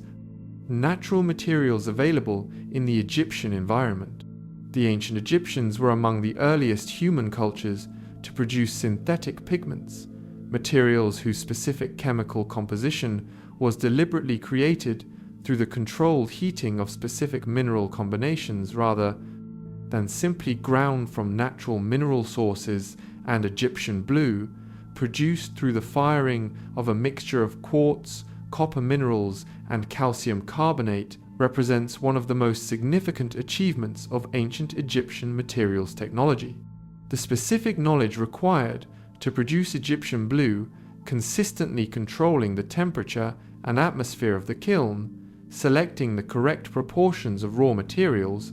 managing the cooling process to achieve the desired color and texture, represented a genuine technological achievement that placed ancient Egyptian painters in possession of a material unavailable to their counterparts in cultures that had not developed the specific technical knowledge required for its production. Many people believe that the ancient Egyptians always oriented their temples along a strict east-west axis, aligned with the rising and setting sun, and that the solar orientation of ancient Egyptian sacred architecture was the single organizing principle that determined the layout of every Egyptian religious building. While solar orientation was certainly an important consideration in the planning of many ancient Egyptian temples, the specific orientation of individual temples was in fact determined by a complex combination of factors, including the local topography, the specific deities to whom the temple was dedicated, and their associated astronomical phenomena, the orientation of the Nile in the immediate vicinity of the building site, and the practical constraints imposed by the availability of suitable land and the relationship to existing urban and agricultural infrastructure. Several major Egyptian temples are oriented towards specific stellar phenomena, the heliacal rising of specific stars, the alignment of specific corridors to admit light at specific astronomical moments, rather than toward the solar east-west axis, demonstrating the diversity of astronomical orientations that ancient Egyptian temple builders employed. There is a common belief that the ancient Egyptian practice of carving relief sculpture, both the raised relief in which the background is cut away to leave the figures standing proud of the surface, and the sunken relief in which the outlines of the figures are cut into the surface, was always performed after the completion of the painting, so that the relief carving and the painting were always understood as separate and successive stages of the same decorative process. The relationship between relief carving and painting in ancient Egyptian tomb and temple decoration was more varied and more context-specific than the simple sequential model suggests, with different combinations of relief and paint used in different contexts for both practical and aesthetic reasons. Sunken relief, which could be read clearly in the strong outdoor light of an Egyptian temple exterior without the need for painted color to define the forms, was typically used on exterior surfaces where painting would have been rapidly degraded by exposure to the elements, while raised relief, painted in vivid colors, was more typically used on interior surfaces where the controlled lighting of the enclosed space required the color to carry the visual weight of the decorative program. Most people believe that the ancient Egyptian practice of sealing tombs with elaborate curses, the so-called curse of the pharaohs, was a standard feature of royal and elite tomb construction across the entire history of ancient Egyptian civilization, and that the specific warning against disturbing the tomb was the primary means by which the ancient Egyptians sought to protect the contents of their funerary monuments from robbery and desecration. The curse of the pharaohs is in fact largely a modern invention, whose popular form, the idea of a specific deadly curse inscribed above the entrance of royal tombs that would kill anyone who disturbed the burial, does not correspond to any documented ancient Egyptian practice. While some ancient Egyptian tombs do contain texts warning against their violation, these are not the dramatic lethal curses of popular imagination, but relatively formulaic religious imprecations calling on the gods to punish any who disturbed the tomb, and they are found in a relatively small number of tombs, rather than as a standard feature of Egyptian funerary architecture.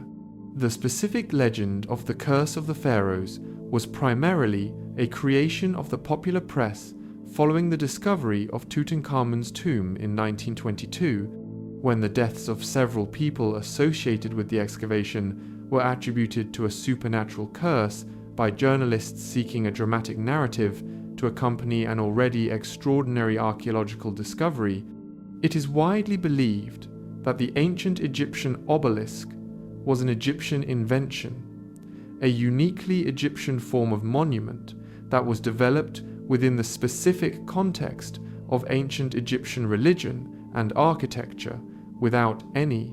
influence from the monumental traditions of other ancient cultures. The obelisk was indeed an Egyptian invention in the sense that the specific form, the tall tapering shaft of stone with a pyramidal apex called the pyramidion, appears to have been developed within the ancient Egyptian tradition rather than borrowed from any external source, and the specific religious associations of the obelisk with the sun cult and with the Ben stone, the primordial mound on which the creator god first stood at the moment of creation, are specifically Egyptian rather than universal. However, the broader tradition of erecting tall vertical stone markers at the entrances to sacred spaces was shared across several ancient Near Eastern cultures,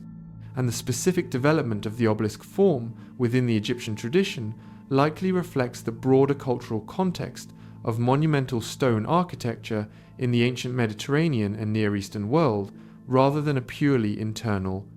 development without any awareness of external parallels. Many people believe that the ancient Egyptian practice of depicting the afterlife in tomb paintings as a mirror image of earthly life, showing the deceased enjoying the same activities, the same relationships, and the same material comforts in the afterlife that they had enjoyed in life,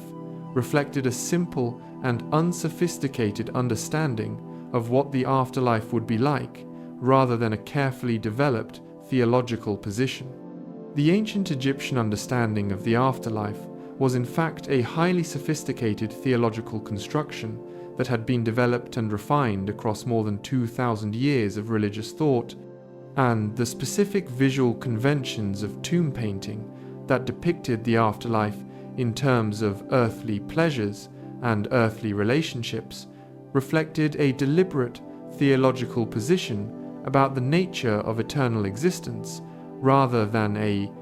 failure of theological imagination. The ancient Egyptian afterlife was understood not as a transcendence of the material world, but as its perfected continuation, a state in which the best aspects of earthly existence were perpetuated eternally without the contact, suffering, the loss, and the impermanence that characterized earthly life, and the visual representation of this understanding in terms of familiar earthly activities was the most direct and most emotionally accessible way of communicating this specific theological vision. There is a widespread belief that the ancient Egyptians believed that the soul left the body at death and traveled to the afterlife as a purely spiritual entity, leaving the physical body behind as an empty shell, whose preservation through mummification was simply a traditional practice without any deeper theological significance. The preservation of the physical body through mummification was understood in ancient Egyptian theology not as an optional traditional practice, but as a theological necessity. Since the ancient Egyptian conception of the soul was considerably more complex than the simple body-soul duality of later religious traditions, and included multiple distinct elements, the ka, the ba, the ah,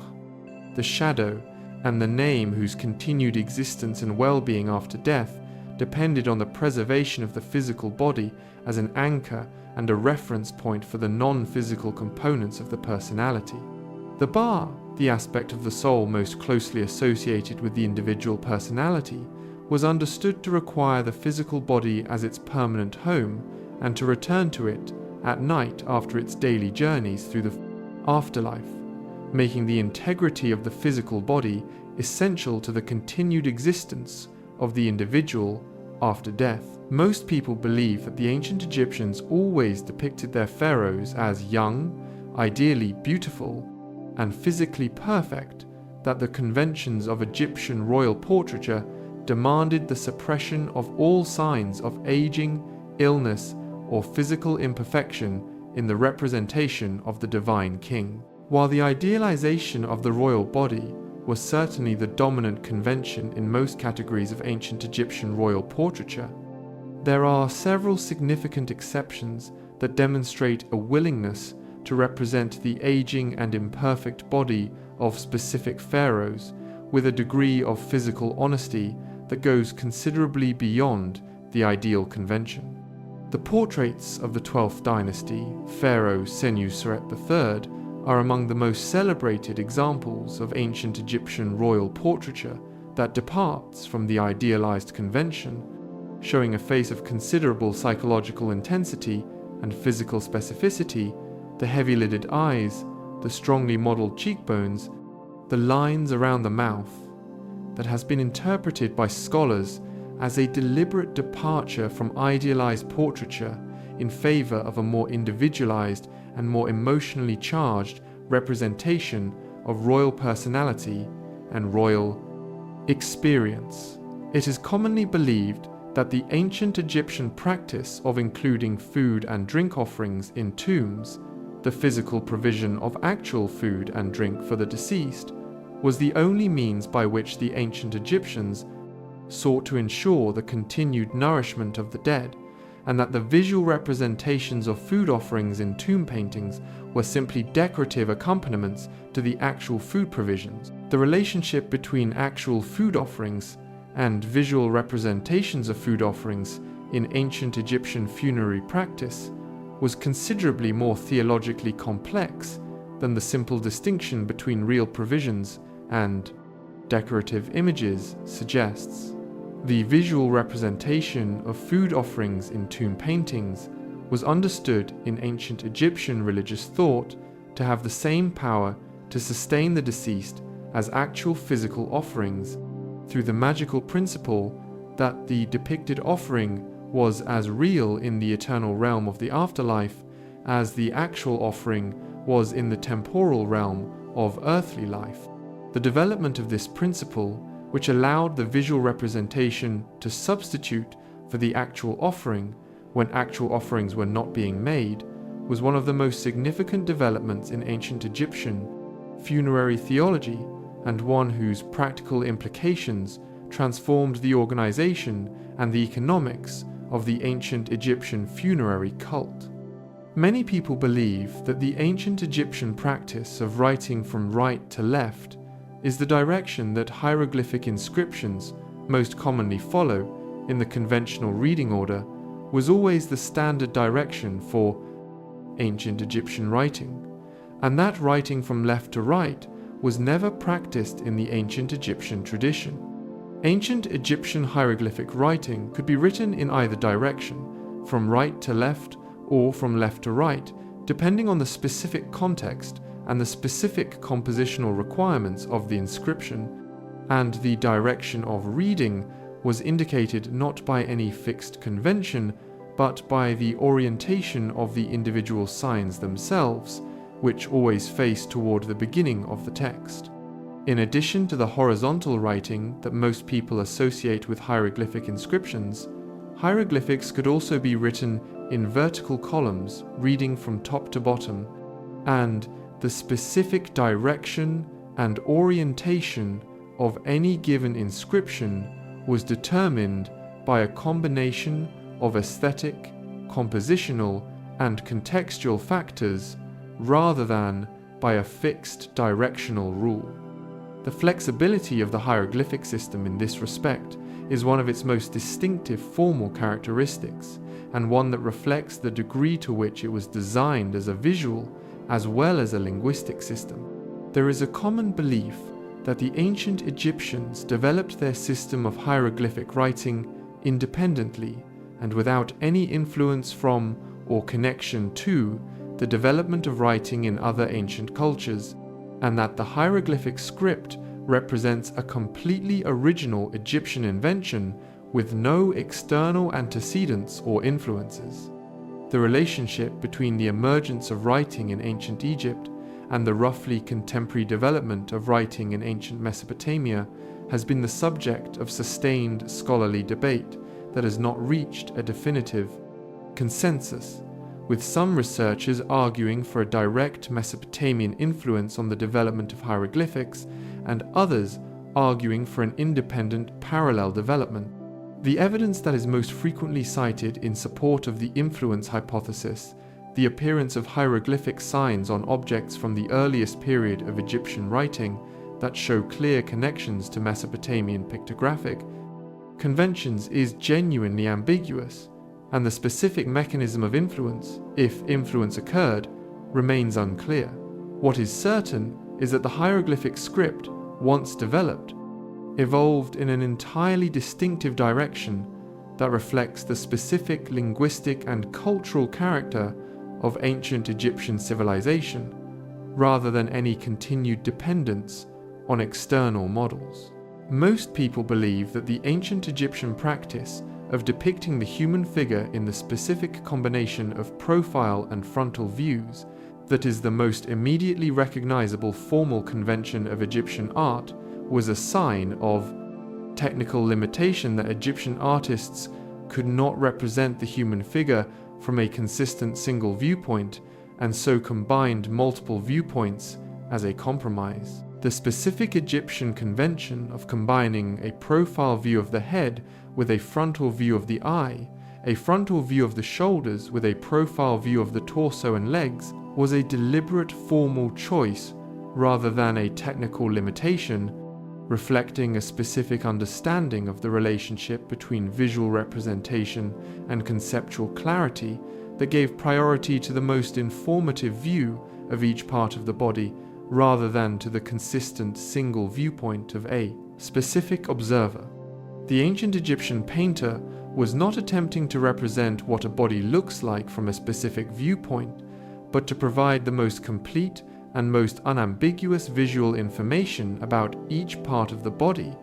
and the specific combination of views selected showing the eye from the front, where its characteristic shape is most clearly visible, showing the shoulders from the front, where their breadth is most apparent, showing the legs from the side, where their movement is most clearly expressed, reflects a systematic logic of conceptual representation rather than a failure of perceptual or technical ability. It is widely believed that the ancient Egyptian Sphinx formed the hybrid creature combining a human head with the body of a recumbent lion was invented in ancient Egypt, and that the Sphinx, as an artistic and symbolic form, was unique to the Egyptian tradition, representing a specifically Egyptian conception of the divine that was not shared by any other ancient culture. While the specific Egyptian Sphinx, with its characteristic combination of a human or pharaonic head with a lion's body, was certainly developed within the Egyptian tradition and carries specifically Egyptian symbolic meanings related to the divine nature of the pharaoh, the broader concept of a hybrid creature combining human and animal elements in a single figure was shared across several ancient cultures of the Near East and the Mediterranean, and the specific cross-cultural transmission of the Sphinx form from Egypt to the Greek world, where it became an entirely independent mythological creature with its own distinctive characteristics and its own specific narrative. Traditions is one of the best documented examples of the movement of artistic forms across the cultural boundaries of the ancient world. Many people believe that the ancient Egyptian Book of the Dead was primarily a religious text expressing the spiritual beliefs of the ancient Egyptian tradition, and that its primary function was to communicate theological truths about the nature of the afterlife and the relationship between the living and the dead. The Book of the Dead was in practice primarily a practical manual, a collection of magical spells whose function was to equip the deceased with the specific knowledge, the specific passwords, and the specific magical formulas required to navigate the specific dangers and obstacles of the journey through the afterlife, and to pass successfully through the judgment of the dead. The individual spells were understood not as theological reflections on the nature of the afterlife, but as practical tools for ensuring the deceased's survival and well-being in a specific imagined environment of considerable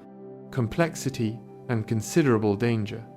And the specific content of the spells, which include instructions for avoiding specific named dangers,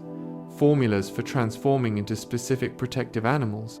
and passwords for passing through specific gates, guarded by specific divine gatekeepers, reflects this practical magical function rather than a primarily theological or devotional purpose. There is a widespread belief that the ancient Egyptian temples of Abu Simbel, carved into the sandstone cliffs of Nubia by the pharaoh Ramesses II in the 13th century before the Common Era, were primarily monuments of religious devotion, intended to honor the gods to whom they were dedicated, and that their specific location in Nubia reflected the religious geography of the ancient Egyptian world rather than any specific political or military purpose. The temples of Abu Simbel were as much instruments of political propaganda as of religious devotion, serving to assert Egyptian power and Egyptian cultural dominance over the Nubian territories that Ramesses had conquered, and to project the divine nature of the pharaoh to the local Nubian population in the most visually overwhelming possible form. The four colossal seated figures of Ramesses that flank the entrance to the Great Temple, each approximately 20 meters tall, were designed to be visible from a great distance along the Nile and to communicate the absolute, the nature of pharaonic power to anyone approaching the site from the south, while the specific astronomical alignment of the temple interior, which allows the rays of the rising sun to penetrate to the innermost sanctuary and illuminate the cult statues twice a year, reflects both the advanced astronomical knowledge of the ancient Egyptian builders and the specific symbolic association of the pharaoh with the solar deity.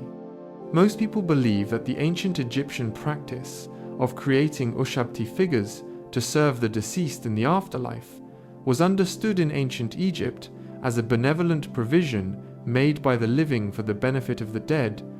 ensuring that the deceased would not be required to perform unpleasant labor in the afterlife. The ancient Egyptian conception of the afterlife included the obligation to perform agricultural labor in the divine fields of the Field of Reeds, the blessed realm of the afterlife associated with the god Osiris and the Kompes. Ushabti figures were understood not as a luxury provision, but as a practical necessity for any deceased person who hoped to avoid the exhausting physical labor that this obligation entailed. The specific spells inscribed on the Ushabti figures, calling on the figure to answer when the deceased is called to perform labor and to volunteer in the deceased's place, reflect an understanding of the afterlife that included genuine hardship as well as genuine pleasure, and the practical function of the Ushabti as a magical labor substitute was taken seriously enough to drive the production of sometimes hundreds of individual figures for a single wealthy burial. It is commonly believed that the ancient Egyptian artistic tradition came to an abrupt end with the Roman conquest of Egypt in 30 before the Common Era, and that the subsequent centuries of Roman rule produced no art of specifically Egyptian character, with Roman artistic conventions simply replacing Egyptian ones across the entire territory. The ancient Egyptian artistic tradition, in fact, continued with remarkable vitality for several centuries following the Roman conquest, producing during the first 3 centuries of the Common Era a range of artistic forms that combined Egyptian, Greek, and Roman elements in ways that reflected the genuinely multicultural character of Roman Egypt, rather than the simple replacement of one tradition by another.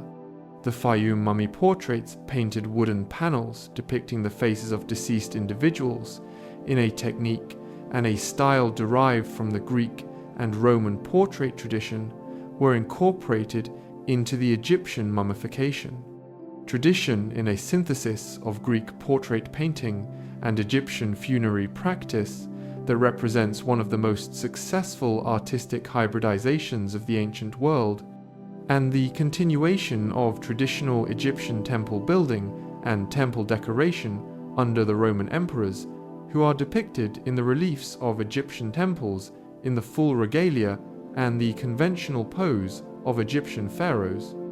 demonstrates the degree to which the ancient Egyptian artistic tradition retained its vitality and its cultural authority long after the end of the last native Egyptian dynasty. Many people believe that the ancient Egyptians considered the desert that bordered the Nile Valley on both sides to be simply a wasteland, an uninhabited and inhospitable region with no significance in the religious and cultural life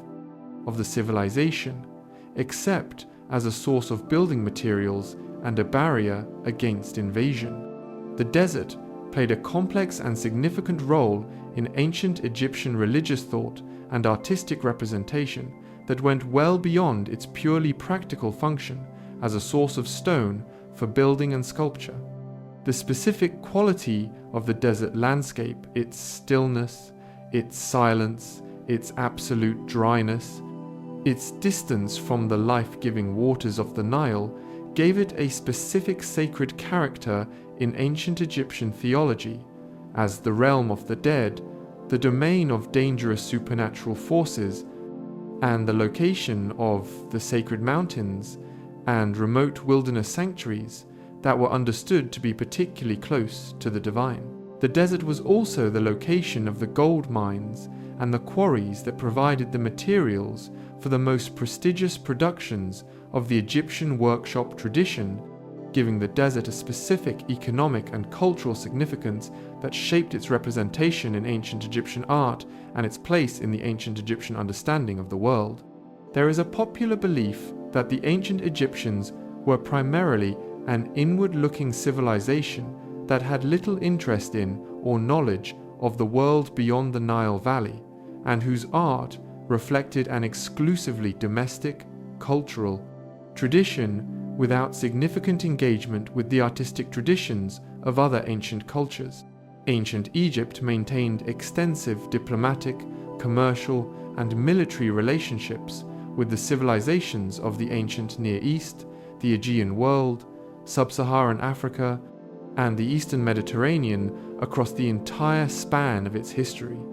And these relationships involved the movement of people, objects, ideas, and artistic conventions across the borders of the ancient Egyptian world in both directions.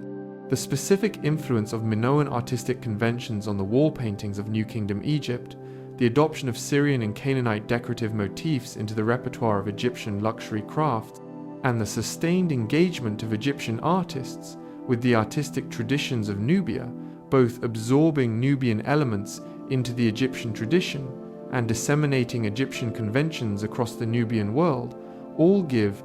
evidence of an artistic tradition that was genuinely open to external influences while maintaining a remarkably consistent identity of its own across several millennia of cultural exchange. Most people believe that the ancient Egyptian practice of depicting the sun as a simple circular disk, the solar disk, that appears in countless Egyptian images as the primary visual symbol of the solar deity, reflected a simple and direct observation of the sun's appearance, rather than a complex symbolic convention with specific theological implications. The solar disk in ancient Egyptian religious art was not a simple naturalistic representation of the sun's appearance, but a complex theological symbol whose specific attributes, the uraeus serpents that typically flank disk, the falcon wings that are frequently attached to it, the specific colors in which it is rendered, and the specific divine names and epithets that accompany it in different contexts, gave it a richness of symbolic meaning that went far beyond the simple visual fact of the sun's circular form. The specific form of the solar disk varied significantly across different theological contexts and different periods of Egyptian religious history, reflecting the ongoing development of solar theology and the specific relationships between different solar deities: Ra, Atum, Khepri, Amun-Ra, the Aten that were expressed through the specific formal attributes of the solar symbol in different artistic and religious contexts. It is widely believed that the Amarna period, the reign of the pharaoh Akhenaten, represented a complete and total break with all previous Egyptian artistic conventions, producing an art that had no formal connections to the tradition that preceded it, and that can only be understood as a radical departure from every aspect of the established Egyptian visual tradition. While the art of the Amarna period does represent the most dramatic departure from conventional Egyptian artistic practice that occurred in the entire history of the civilization,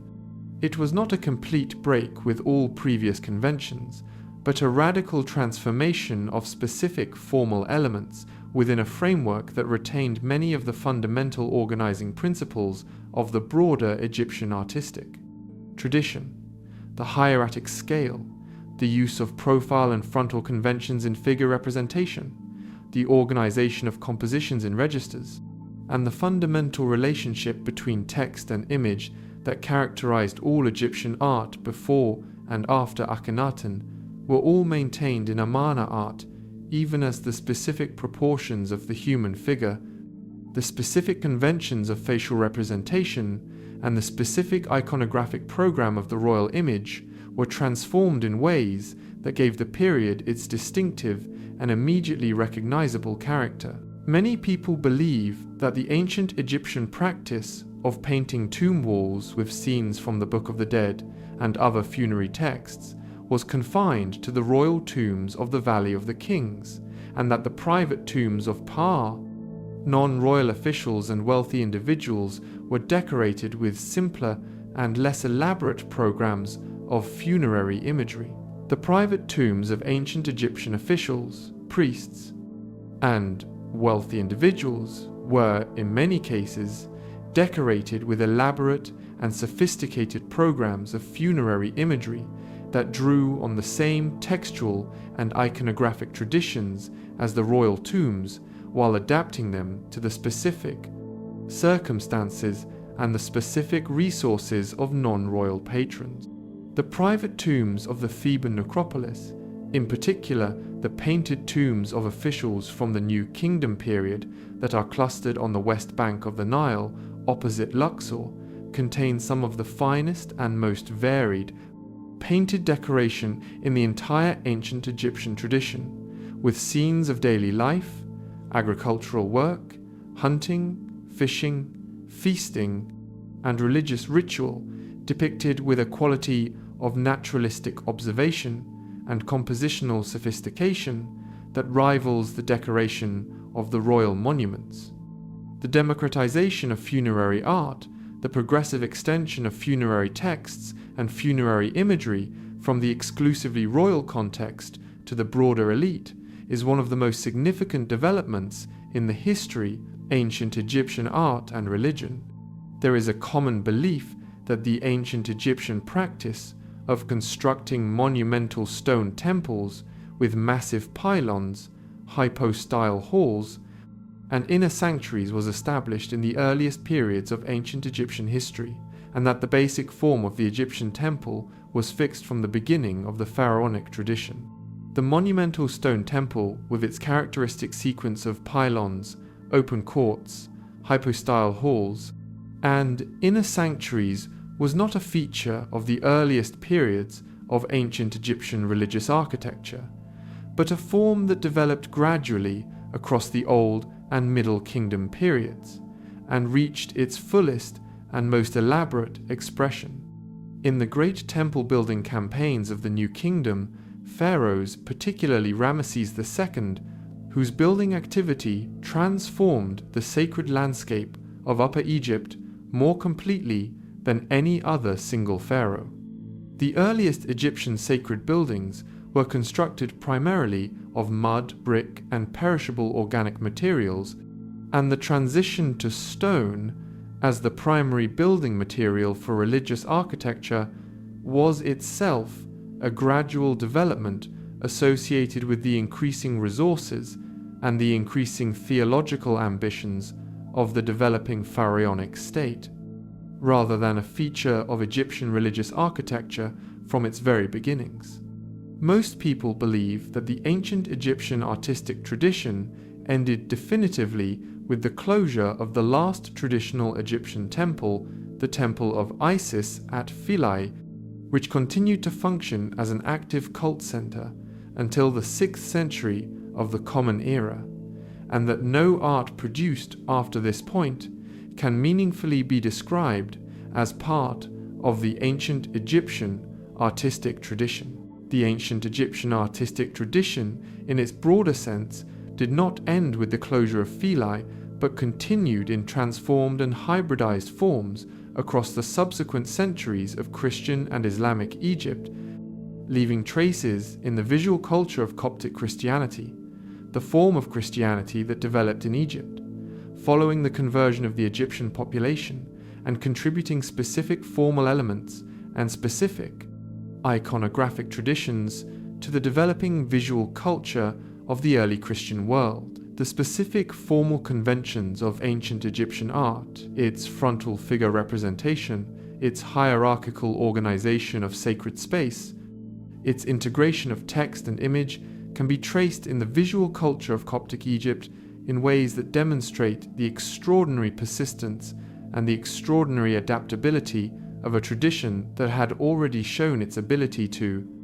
absorb and transform external influences across more than 3,000 years of continuous artistic production, you can let all of that go now.